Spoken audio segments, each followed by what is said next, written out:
war ends, a hero was born.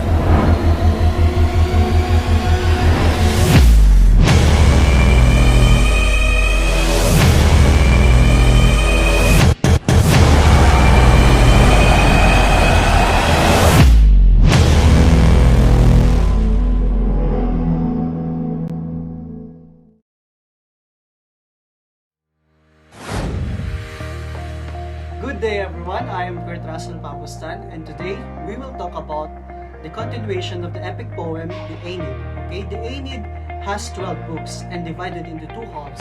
The first half talks about Aeneas' journey to Latium, and the second half talks about the war in Italy. It is being said that these two halves reflects Virgil's aspiration to match Homer by treating both Odyssey's wandering theme and Iliad's war theme. So here are the characters in books 7 to 12. Aeneas, the protagonist of the Aeneid. Aeneas is a survivor of the siege of Troy, a city on the coast of Asia Minor. He is a fearsome warrior and a leader able to motivate his men in the face of adversity, but also a man capable of great compassion and sorrow. His destiny is to find the Roman race in Italy. Turnus, the ruler of the Tertullians in Italy. Turnus is Aeneas' major antagonist among mortals.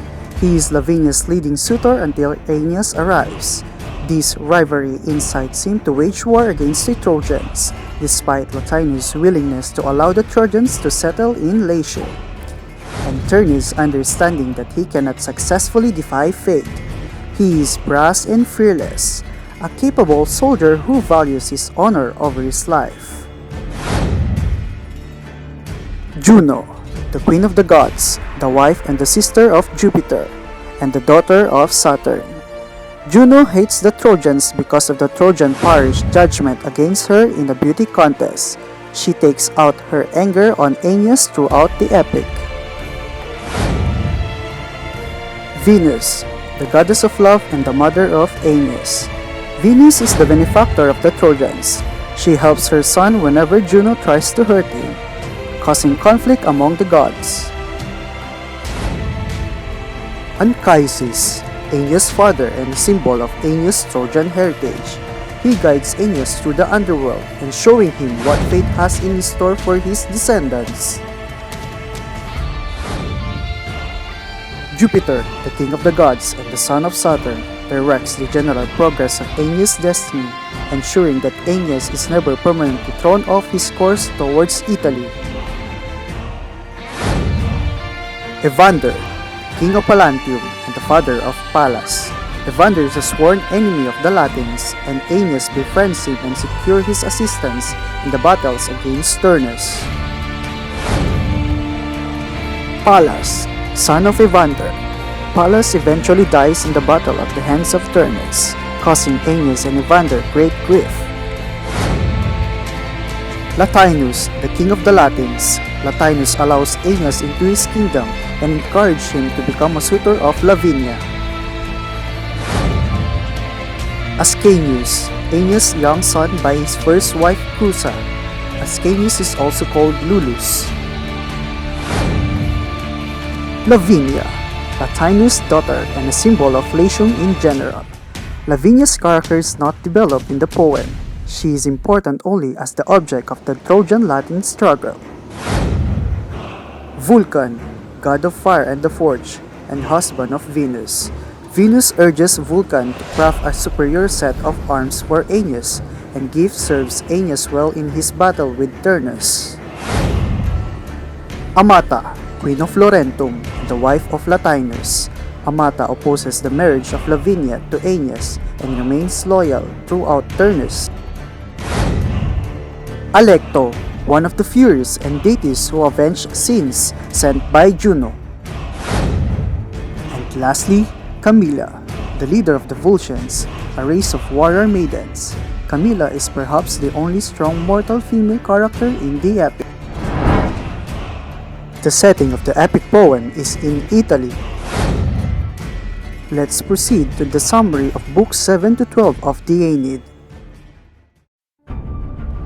After Aeneas went to the underworld to seek some advice to the ghost of his father, Aeneas returned to the world of the living. Aeneas finally arrived in Italy. The Trojans reached the Tiber River near the kingdom of Latium. The aged King Latinus welcomed Aeneas' men and proposes that his daughter Lavinia marry Aeneas to unite the two people and fulfill a prophecy. Juno rose again. She did not forgotten the prophecy and created chaos throughout Latium. She sends a fury Alecto to inflame Latinus' wife, Queen Amata, with anger over the proposed wedding, for she had favored her daughter's marriage to Turnus, which is the leading suitor of Lavinia, before Aeneas arrives. Meanwhile, Aeneas' son, Ascanius, kills a stag kept with the royal herd, and this triggers a battle with the Latins.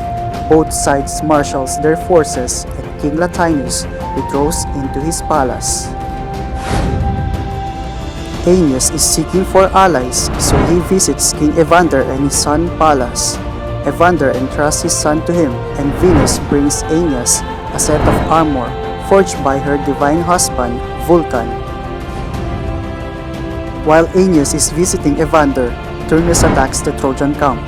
As Aeneas sails down the Tiber River with his new Tuscan allies, he is met by nymphs who warns him of the Latin attack on the Trojan camp. Aeneas forces land and joins the battle. Pallas fights bravery, but he is outmatched by Turnus and killed. Turnus takes Pallas's sword belt serve as a trophy. Aeneas mourns for Pallas and sends his body back to his father, Evander. The Latin leaders discuss whether to continue the battle.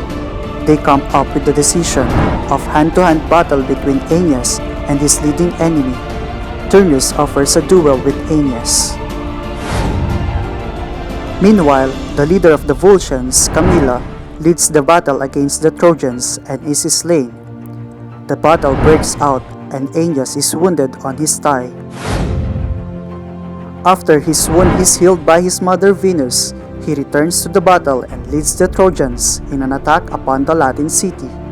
Turnus confronts Aeneas, but when his sword is shattered, he flees. Aeneas is about to grant mercy to Turnus, but when he sees Pallas's sword belt, Aeneas stabs Turnus in the heart and becomes the ruler of Latium. That is all my report. Thank you for listening.